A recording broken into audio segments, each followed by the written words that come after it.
Hello, everyone. I am here with Keith Sconiers. He has a financial company that involves technology, consulting, and real estate, as well as a public speaker. Thanks for joining me, Keith. Hey, how you doing today, Mike? Doing great. Let's start off with what you've been doing for the last 4 years and the company that you've kind of built here. Yeah, absolutely. So for the past 4.5 years, I've owned a company called PaySuite, which is a payment consulting company that helps companies determine which payment platforms are right for them. In the payments and technology space, there's a lot of, I guess you would say, moving parts. And it's a lot of complexity for entrepreneurs trying to figure out as they're setting up their systems, which ones are right for them, what should they be paying for these different types of systems, and then also who do they call when they really need help. And PaySuite was started 4.5 years ago to solve that problem. And so, 4.5 years. What's your typical client? That could be anything from a individual business owner, like a massage therapist that's looking for something to run their entire business on, from scheduling to sending invoices to creating packages that they can send out to their clients, or to have just a CRM, all the way up to large multi-location restaurant companies with 20 to 30 locations, to manufacturing companies that are manufacturing skincare and selling it directly to Whole Foods or New Seasons or Safeway for that matter. So, this is how did you get into this? Well, I got into this industry on fluke. Actually, about 5 years ago, I took a job working in the life insurance industry for a company, and I worked there for 12 months, literally 12 months on the dot. And I said, I'm going to try this thing. I want to give myself 12 months. And at the end of 12 months, they found out I had a part-time job and they fired me. And and I was getting ready to go to another firm, actually, because I really enjoyed the financial services aspect in terms of life insurance and retirement and all the different kind of conversations that you can have with clients about protecting their future. But I just wasn't making any money. But I was planning on making money. And the first year of any industry is really hard, regardless of what you're doing, especially if you're, whether it's real estate or financial services. It's just, the first years are tough. And so I had gotten a phone call from a friend that was also working at that same firm that also didn't make any money. And he had gone into work with a payment processing company, the fifth largest one in the United States. And so when I called him, I said, "Hey, how are you doing?" He was like, "Well, I'm doing pretty good. I made $4,000." And I was like, "What? I didn't make $4,000 last year. You made that the last 30 days? Where are you working at?" And that's literally what happened, Mike. I was like, you know what? It doesn't sound interesting, but you have money in your pocket. I don't have any money in my pocket. I'm gonna come work where you're working. Oh, so that's how I got started. It was totally a fluke. I was, like I said, I intended on staying in the life insurance planning and retirement side of the financial services industry, but when I connected with my friend and saw what he was doing, it was something that was interesting enough for me to try it. I didn't like it for 6 months. I didn't appreciate it, but over time, it really grew on me, and I found ways to turn it into a passion. So, how long did it take before it became that passion? It took about probably 6 to 8 months, I would say, before I had enough experience in the industry for me to recognize where I was going to be a good fit in the industry and what my story meant to the type of work that I was doing every day. That took about 6 to 8 months. And I'm pretty sure it was more than just the money. The money was probably starting to come in. It was more than the money. What was it? Was it the connections with the people? No, it really wasn't. It wasn't the money for sure. I mean, the money was okay. It wasn't. I wasn't breaking any records or anything like that financially, but I was able to put some a little bit in my pocket. But it really wasn't that. I still didn't update my LinkedIn for 6 months because I Mm. wasn't sure if I was going to stick around. I would say that the reason why I was able to kind of find my passion and move forward and feel more confident about staying in the industry is I actually took a look at my personal story. When I walked in and I started hearing the stories of business owners that had terrible experiences in the industry that I worked in, I was able to connect with the pain that they had in experiencing that with certain aspects of my own childhood. I I could feel what it and remember what it felt like to be maybe neglected or maybe, not looked after in the way that I felt I should have been looked after. And I really connected to that. Another piece to that was that when I was an at-risk kid growing up in Fresno, California, getting kicked out of school every single year, a couple times a year, and the role models that I had during that time, the ones that were positive, happened to be entrepreneurs and business owners. And so during this 6 to 8 month period of time where I was working in this industry that I had zero interest in, it was highly transactional. I'm highly relational as it relates to how I do business. So it was not a match on paper or in practice. When you think about it, it was me looking back at my personal story and also the stories of the entrepreneurs that I was serving that really connected with me over that 6 months. And that's why, gosh, it's been 8 years now. I'm still in the industry. Wow. Hmm. Was it, did it get to a level where it was kind of feeding your soul to help these people and connect with them? Absolutely. I would say that the company at the time that I worked for had a purpose that was above and beyond just what the product that they were offering. And because they had that, I would say that's the reason also that I was able to like find my purpose within that. Like it did start to feed my soul to say, hey, you know what? We're the good guys. We're out there looking after people. We're out there advocating for people that we're doing business with. We're doing it the right way. We have integrity. We have character. People can trust us. We're a trustworthy company. That felt really good because in the past, previous to that, I had 17 jobs in 11 years, and I didn't have that feeling. I didn't feel like what we were doing was right for people. Yeah, you can sell life insurance, and that's good for people. You can sell stuff, and it'd be good for people, but it'd still be done with the wrong, what I would call frequency.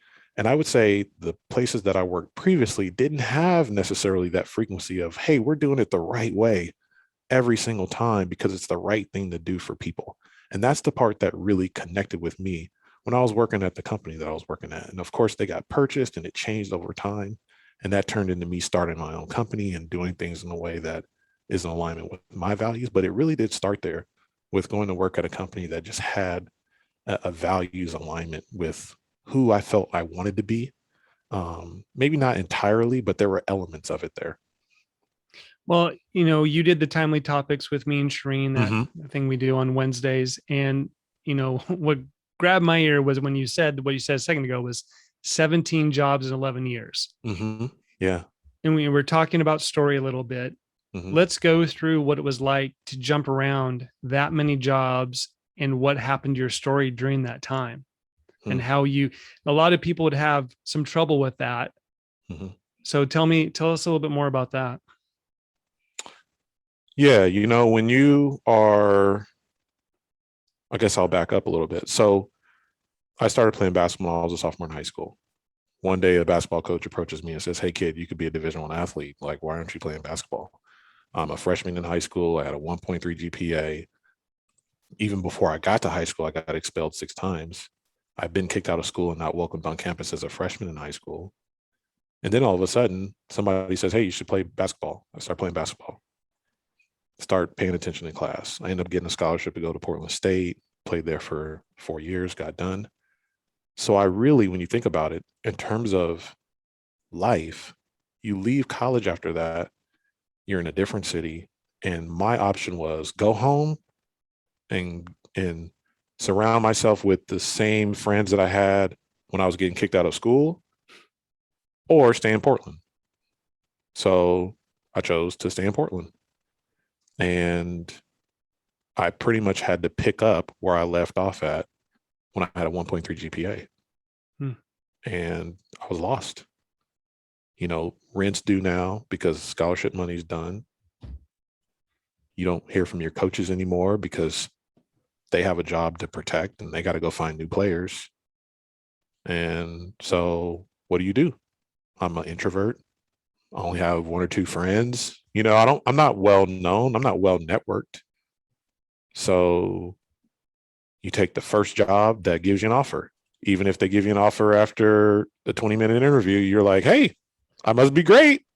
I got the job. It's like, no, it's a cold calling, turn and burn job, and you bounce from job to job to job. And to be quite frank with you, it's actually pretty embarrassing when you went to class, you weren't partying, you did everything you were supposed to do, you thought, and you're still sleeping in an empty apartment on the floor, eating cheap macaroni and cheese or peanut butter sandwiches for lunch because you can't afford anything else. Or when you are sitting in the drive-thru at Carl's Jr.'s and you feel like it's a special dinner because it's like way outside your budget to be in line at Carl's Jr.'s. It's pretty embarrassing. And that's where I would say that I was for probably about a decade. Wow. Mm-hmm. So how did that, tell me more about the story, how that story, I mean, that could have easily turned into a story, a negative story. How'd you not let that break you? Well, I think that it's because I had already experienced a break before. Hmm.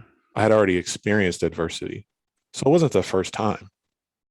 When you visit your father in a high security state penitentiary, in the first grade, when you experience, potentially like the potential of being homeless while you live with your dad who's battling challenges of life, right? Where incarceration or addiction or mental health or all those things are a major topic today. When you live with that on a daily basis from the 5th to the 8th grade, you've already experienced adversity. There was a period of time, during that period of time, there was about a 3-day experience that I had where it was a break.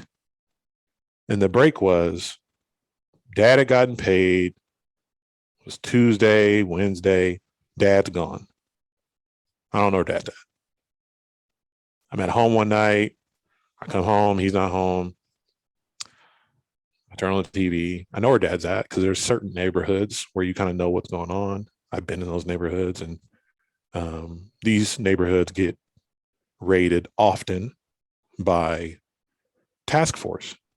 Task force in Fresno, California is where they go in and they do a drug bust, right? And they block off the entire community because they're going in.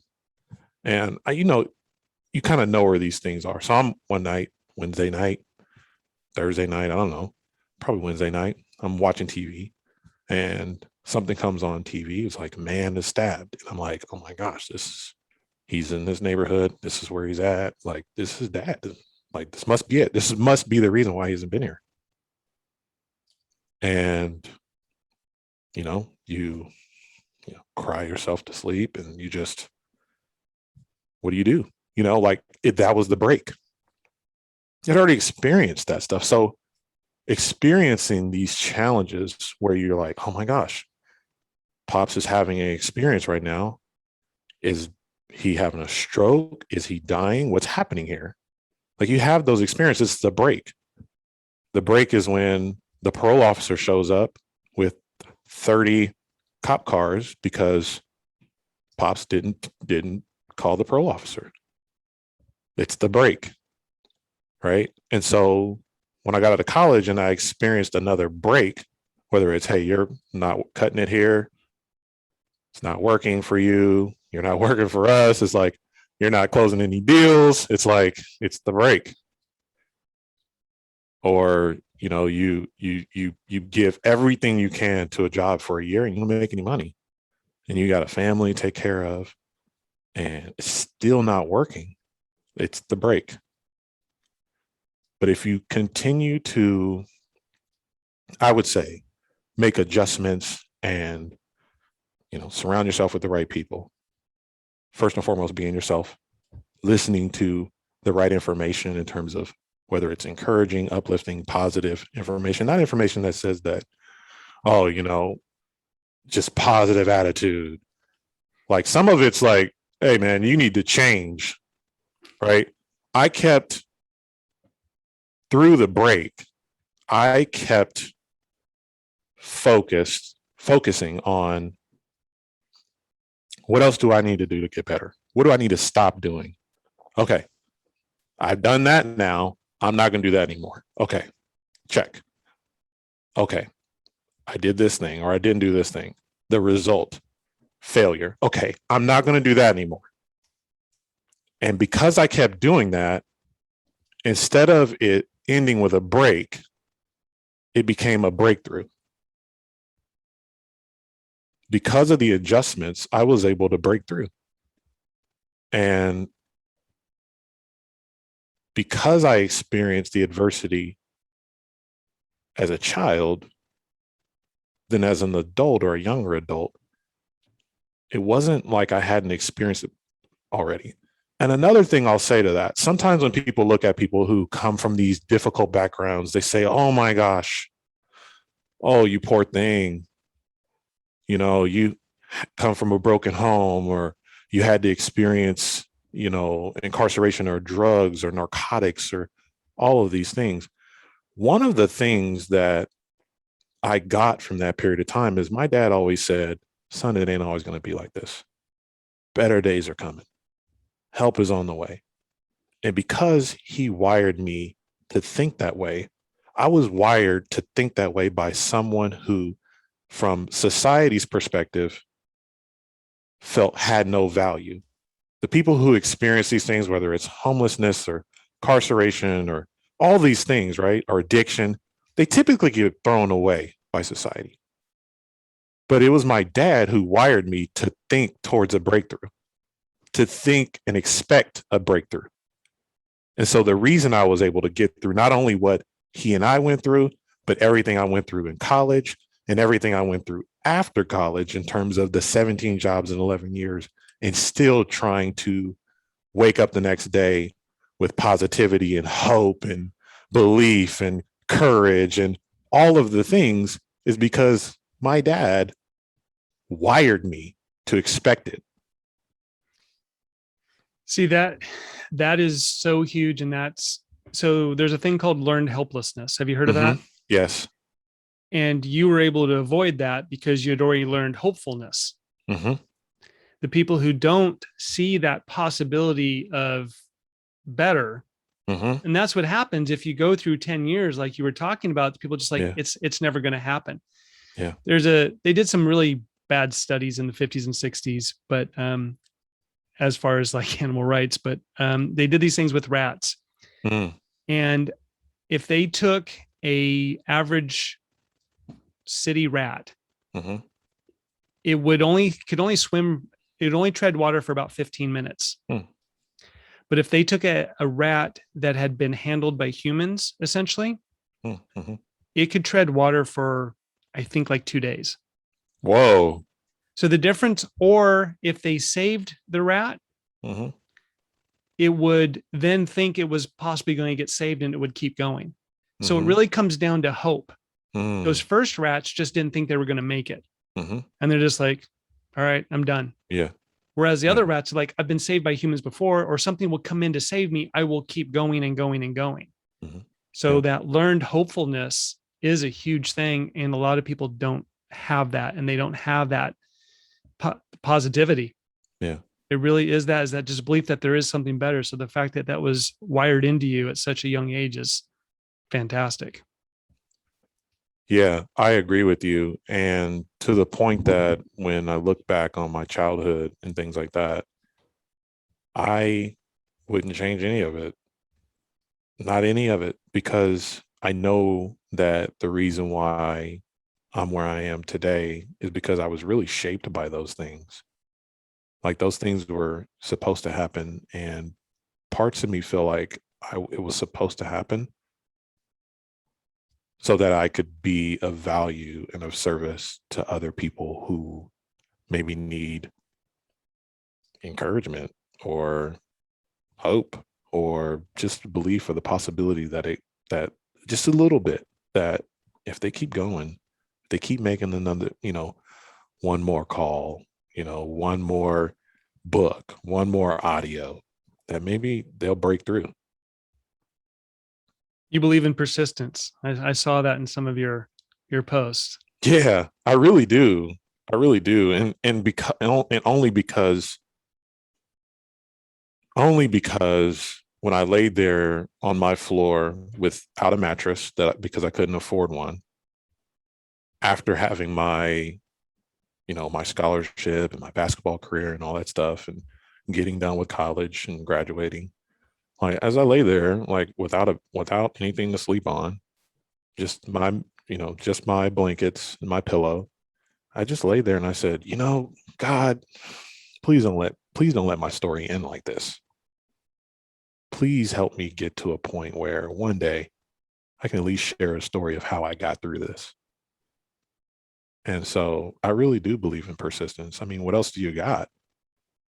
You know, like this is what we came here for. Tell me about your hat. Oh, well, every time I get a new client and they have a hat or they sell swag or whatever, I'm always buying it. I'm like, I got 30 hats in my closet. I need a hat. And so I made myself a hat. And so I have them, people, if they want to buy them, they can get on my website. But it says, believe you can if you think you can. And on the back, it says, be the change. And, I think that's just something that is like a reminder for me as well, is like, hey, you can if you think you can, but also be the change. Sometimes, especially in today's world, we look around and there's like victim mentality is all over the place. Like, and I'm all for holding people accountable for the things that they do wrong, but I'm also equally as passionate about holding myself accountable for the things I do wrong. Right? Like I can look at someone else and say, "Oh, you did this and this hurt me and this, impeded my progress or this disenfranchised me or whatnot." But what about the decisions I make on a daily basis to disenfranchise myself, or to impede my own progress, or to cause harm for other people? Hold myself accountable as well. And so that's where the be the change piece comes in at. Because I think, just looking in the mirror and just saying, "Hey, man, I need to change," because ultimately you reap what you sow, and you're either sowing good seeds that are going to reap a beautiful crop, or you're sowing things that won't. I love that. And I think I'm going to pick up one of your hats too. So, Oh man. Okay. All right. That'd be um, exciting. I was reading through one of your blogs and you mentioned it, how you reached out to a mentor early on. I think you were having trouble those first 6 months, Mm-hmm. right? And Yeah. talk a little bit about that, because I think that's what a lot of agents are going through, that as Mm-hmm. they are starting this career. Mm-hmm. I'll let you explain the rest. Yeah. So just to give you a background, because I believe the story that you're referring to has to do with where I was when I started my business. So when I started my business, I had started my business because I had basically made a decision that I was going to put in my 2-week notice and I was going to start a company. I didn't have you typically want to consult with somebody before you decide that you want to quit your job. But hey, look, the finances look good. Like you got 6 months in the bank, you got your business plan. Like I was like, I didn't have any of that. So I started the business and I was like struggling financially. And during that period of time, when you start a business, it's a faith building process, and it's just a process to begin with, not in terms of just faith, but when you go into real estate or you go into insurance or you go into any form of financial services that's typically more commission driven, it takes time for you to build a pipeline. It takes time. And during that first 6 months or 12 months, you may not make a lot of money. You may not make any. And during that period of time is when you start to think or wonder, did I make the right decision? Should I go back to corporate? Should I go back and get that 401k? Should I go back and get that paycheck? Even though It was never enough, even when you had it. It's like, oh, I'm going to go back. Like, and that's where I was frustrated because not only did I start a new company, but I didn't have the resources in terms of finances. And I had to call my mentor and like, hey man, have you ever been in this situation? You ever been in a situation where 6 months in, you haven't made money you thought you were going to make and you think about quitting? Like, yeah, actually, it took me like 4 years to get into the black. So I was like, oh. He was like, like, hey man, this is what you signed up for. You signed up to be an entrepreneur. And when you're an entrepreneur, like this is kind of typically what it could take 2 to 3 years for you to build a business. And he was right. It took a couple years. I was able to, you know, um, far surpass anything I ever made working for anyone else, and didn't have to violate my values anymore. And I was able to make an impact and be there for people when they really needed me. Like when a friend lost a relative, I was able to be there. When really important decisions came up, I was able to be there. And so, yeah, during that first 6 months, it was really hard to, believe in yourself because you're doing something you never did before. You're just trusting yourself for 3 months, 6 months, whatever it is. And I just say to anyone that's in that spot is you bet on yourself. I mean, that's what we're here for. Why? I mean, you're right where you should be, provided that you do what I did after I got off the phone call. I went and made calls. I went and did the work that I was supposed to do so that I could get to the point to where my business got where it needed to be so that I could pay myself what I was worth. One of the, I would say, mistakes we make during that period of time is we allow our feelings to determine what we're going to do. And so because we don't feel good that day, we feel like we shouldn't go do the work that we need to do. And what I did after that phone call is I cleaned myself up, got my Kleenex and stuff like that out of the way and jumped out, hit myself on the chest and went and handed out a few business cards, because that's what you have to do if you're going to be a business owner, or you're going to be an entrepreneur, or you're going to be an independent salesperson. You have to do what you came to do, but do what you're supposed to do and what you committed to long after the feeling and the warm and fuzzies and the excitement and all those things, all those emotions are gone. You're going to have to do the right thing and what is in alignment with what your goals are when you don't feel like doing it. This is kind of the discussion that goes on with discipline versus motivation. Mm-hmm. And that motivation is fickle because it's emotion based. Mm-hmm. Yep. Where discipline is you just do it. It happens regardless. And this is something I've been thinking about a lot lately. It kind of faded off, but it's about systems versus just the goal. Sometimes people get too focused on just the goal and forget about systems. If you create a system, then you just do the system and it either gets you to the goal or it doesn't, but then you can adjust the system to get to the goal. But when, you see what I'm saying? I do. And I also believe in motivation. I believe in it. I 110% believe in it. It's just that we don't know how to use it against ourselves. So we typically allow it to, like, if we feel good, then we'll do it. Right. But it's only because we haven't really gotten honest with ourselves on what the results will actually be if we remain unmotivated. Correct. If I don't go prospect, I have to go back to the corporate job that wasn't paying me enough or was never going to give me the options in terms of my schedule. So I think that, yes, systems and all those things are really important. I also believe that we have to be very clear about what the pain is. Like, what is the result? What are we saying yes to when we decide not to make a call? Because we often think that, oh, I just don't feel like it. It's going to be fine. No, the house is burning down, right? Like, no, you're not being honest. You're lying, right? You're lying I'll to make up the yourself. calls tomorrow. It'll be I'll make it fine. up. Oh, it's going to be fine. It's good. Like, no, it's not. It's not. Your kids aren't going to go to college then, right? Like, I think we have to get real about what we're really saying yes to. Also, we got to have systems.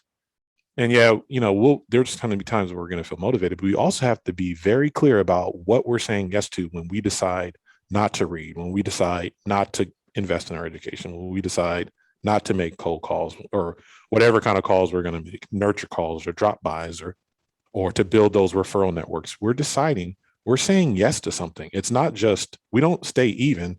We're either moving forward or we're going backwards. And when we don't make the right decision that's in alignment with what we've decided we want, we are saying yes to a whole host of things. And I think one thing that was good for me was that there was that period of time where I was either motivated or not motivated. But I recognized that I was either moving forward and saying yes to the stuff I said that I really wanted and really wanted to experience, or I was saying yes to not having a bed to sleep on, or I was saying yes to having to lie in another job interview. You know what I mean? Like, I'm a huge fan of systems and motivation in a very like tied together way, Have you heard about, so it's a four squares, and it's positive present, negative future, positive future. Have you heard that cycle? I haven't. So they use this to motivate people, and they Mm-hmm. also use it in sales. Okay. And it sounds a lot like what you're doing already mentally, and you probably may do it during your sales calls as well. But it's that idea of, where are you now? Mm-hmm. How are things going now? Yeah. What are the things that are not going well now as well? So you start with the negative, or you start with the positive present, go to the negative present. So here are the things that aren't going well. Now, if those things continue, where will you be? And this is used in real estate to get people off the fence. Okay. So some of those people, like the high S's, they like stability. Mhm. And if the other thing doesn't look too stable, it's hard Yeah. to get them move. I see Yeah. this a lot with first-time home buyers. Okay. Ooh, I got my rent. If I don't like the place, I can move to another place. If I don't like my neighbors, I can move. But if I'm here, I'm locked in. Yeah. So, you go through that negative present. What's not working out? Well, I don't like my commute. I don't really like this place. I can't put pictures up on the. So if you continue to stay here, Mm-hmm. what will that look like in 5 years? How much rent will you have paid? You still won't have it as your place, and you keep them through that. And we don't like pain. And that's kind of what you're talking about. The house is on fire. You're going to stay in pain. Yeah. You're sleeping on the floor. This is pain. Yeah. And letting them sit there. Then you say, well, and then what if you change those things? And you always leave people in the positive future. Yeah. And this is one of those things to help motivation, because we're really good at forgetting the negative. We're really good at kind of, well, it's not that bad. That bill will be around. It's only a $35 late fee. It's not that much. I'll make it up next time. Yeah. But when you let yourself or others sit in that negative, because most of us really only move because negatives. Yeah. Unfortunately. Yeah. We don't really move because the grass is so green. It's because this grass is really dead and brown. Yeah. Yeah.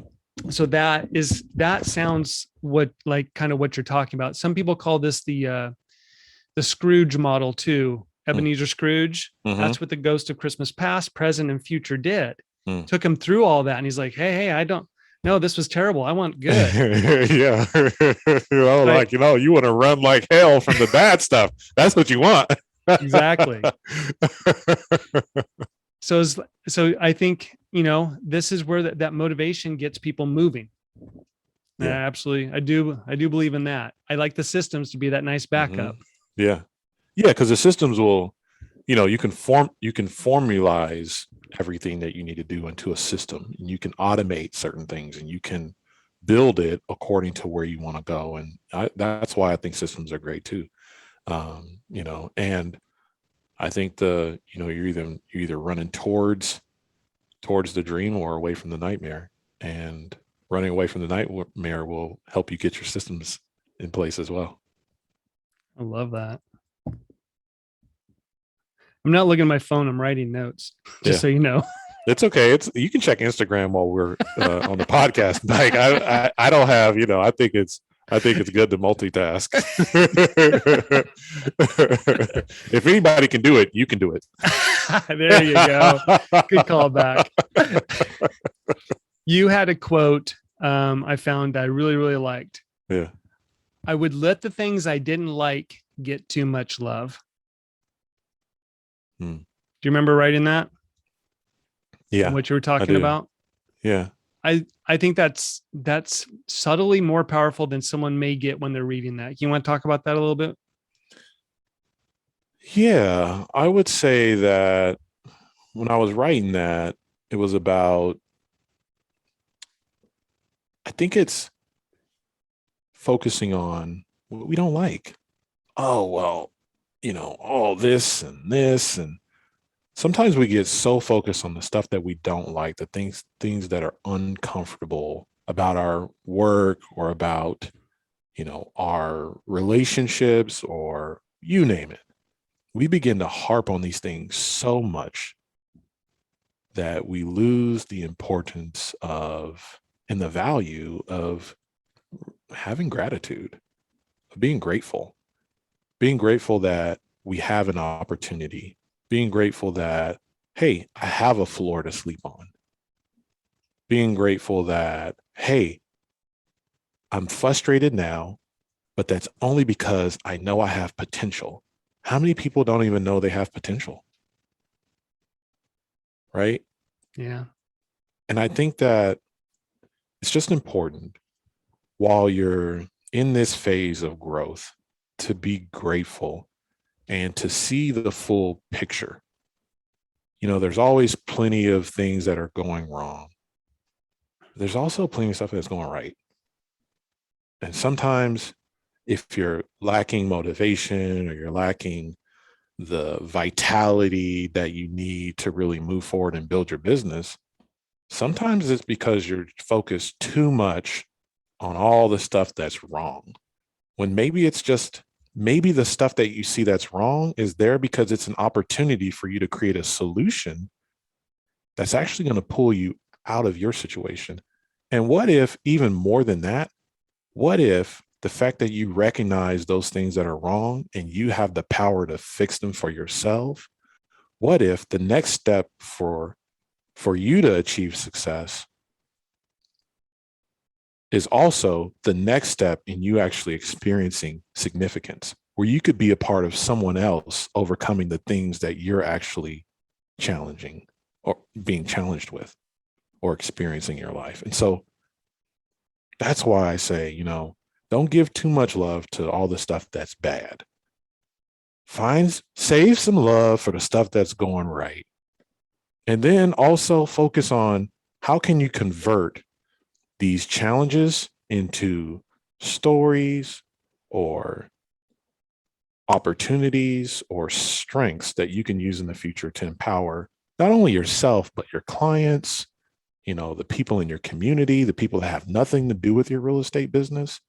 Because, I mean, Mike, that's what we're here for anyway, right? Aren't we here to have fun, get our finances in order, obviously, and be able to do things with ourselves, our family, and have some fun on our own and things like that. But also, aren't we here to make an impact on our clients? Aren't we here to make an impact on people that, that we'll never actually personally meet? Isn't that what life is about anyway? Is about legacy. The only way we can do that is if we focus on what we believe life should be like and play our part in creating it rather than focusing on like what isn't going well. Something that kind of jogged loose while you were talking was someone once said, no one says they want an average life. Yeah. No one says they want an average spouse, average kids, the average Mm-hmm. dog. Yeah. And I think this giving too much love to the average, Mm-hmm. to the things, give Yeah. love to what's important. Give love to Yeah. what, also what's saying is you're either growing or shrinking, Yeah. essentially, right? Yeah. Give the Mm-hmm. attention. What we focus on expands. So Mm-hmm. giving attention to being better, getting better, knowing better people, knowing better opportunities, seeing those things, Yeah. all gets to let's have that above average life. Yeah. I agree. I like I that. agree. Yeah, You got a few more minutes for me? absolutely. Last thing, I really like this. You were talking about the SMART goals, and you kind of had an extra layer on top of that. Do you remember that? Yeah. So in the SMART goals, what I talked about had to do with, sometimes we get, I think, sometimes so systematized that the emotion is gone in terms of what we're actually trying to accomplish. And we don't have the ingredients embedded in our SMART goals that will actually allow us to persevere when we really need to. Because the reality is that you can have, you know, SMART goals, right? They could be specific, they could be measurable, right? They could be attainable, which to me, I want unattainable goals, man. I want things that are so far out, unrealistic, but they could be attainable. They can be what's the R in SMART? It's Um, man, I should remember that. so I saw it the other it's day. yeah, you know, time bound is the T and the R is something. Anyway, it's like, I don't know, like that stuff's important, but the reality is that like, yeah, there's another way. I think Relevant. that relevant, is that what it is? Relevant? I cheated. I had to look it Yeah, up. yeah, yeah. Look it up. Yeah. So I mean, those are great, and I think that they're fantastic, and I think people should have them because they are very granular in terms of like the details. But we don't move on details like, oh yeah, I got, it's all of those things. And how many people do those every single year? And then by the 15th of January, they're not Yeah. pursuing them anymore because life happens, Mm-hmm. right? And so the SMART goals that I would encourage are really built around purpose. But as it relates to SMART, it has to do with first and foremost, like what's your story? Like what is your Mm-hmm. story? How do you want your story to be read 50 years after you pass away? I know my grandfather's story. My grandfather died in 1971. I was born in 1983. And my grandfather had a compelling story that drives me, which is another reason why I knew I couldn't quit. Because when my grandfather was told that he only had a few years to live, he ended up he was a carpenter. And so he's also a minister. He went and got a contract to demo homes, basically demolish homes. And he used the used wood in exchange for his compensation, bought a half-acre property, built my grandmother a 6-bedroom home, the home that I lived in when I was in high school, Wow. after finding out that he had several years to live. He had a tumor on the base of his brain. I never got the chance to meet him, Hmm. but I met him. Right. And so, story. What's your story? What do you want people to hear about you 50 years after you've gone? Right. Morals. What values are going to leave your life on a daily basis by? Morals. We never think about morals. We go to college. They don't talk about morals there. We go and we get a career, we get a certification. They don't really talk about morals there, right? It's all about close the deal. And I hated feeling like I had to close the deal every time I took a new sales job. It's like, you're here to close deals. I hate feeling like I just have to close deals. There's morals, there's ethics, there's values that are really important to me. How can I bring those to work instead of leaving them at home? Right? The A in SMART would be aptitude. So, what is my gifts? What are the things I do better than anyone else with the least amount of effort? Right? Like that's something I think is important. I went to college. They didn't talk about aptitude there. They didn't say, "Hey, let's do your disc profile. Let's figure out what your gifts are and how you're bent." And like, they didn't talk about that, which is another reason why I felt like I was lost because I didn't know who I was. So, how do you actually move forward in life when you don't actually know who you are? You just have to take the journey. Figure out what is your aptitude. What is it that you do better than anyone else? This would also be a gift, right? What is your gift? So, aptitude. The R in SMART will be relationships. Who do you want to be a hero to? Who wins when you win? Who loses when you lose? That's a major motivator. I can't lose, because if I lose, then all the kids who grew up in the neighborhood that I grew up in who don't believe they have a bright future also lose. Hmm. I can't quit. I can't keep sleeping on this floor. I can't keep getting fired 5 months after getting hired. Right. And then the last one for SMART in terms of the T as it relates to this acronym is, what are the tactics? What am I actually going to do now? Now that I know what my story is, now that I know what my morals are, now that I know what my aptitude is, now that I know what relationships are important to me, not only in terms of who I want to be a hero to, but what about the avatar and the clients that I want to serve, right? Now that I know who that is, what are the tactics that I need to deploy on a daily basis to ensure that I stay motivated, but also that I actually have a roadmap to get to where I want to go on a daily basis? So that not only do I have numbers on a spreadsheet, but I wake up every single day completely fired up about who I am and what I'm becoming and the people that I want to have an impact on. And it's completely integrated. And so that's my approach to SMART goals. Yeah, I saw that and I loved it. And I think you framed that perfectly. Like it, it was logical Mm-hmm. and you put the emotional side in it. And the thing is logic makes us think, but emotion makes us act. Mm-hmm. And SMART goals is a very thoughtful process, thinking, but Mm-hmm. we aren't, very few of us are that way. We need Mm-hmm. that emotion, just like we've been talking the entire time. Yeah. It is about your story. It is about the emotion to make you go Mm-hmm. do something. It is about hope. And I think this hits all of those things because especially that aptitude and gift, which some people really have trouble seeing that. Mm-hmm. But finding what your aptitude is, and I think the disc is a powerful thing to help you kind of understand who you are. Yeah. This hits so many things. I love that you to have this take on SMART. Thanks for bringing that up. I had to remember it for a minute because I created a completely different framework and acronym for purpose and how to dig into it. But thanks for bringing that back to the surface for me. Yeah. Well, this has been fantastic. If anyone wants to connect with you, how do they find you?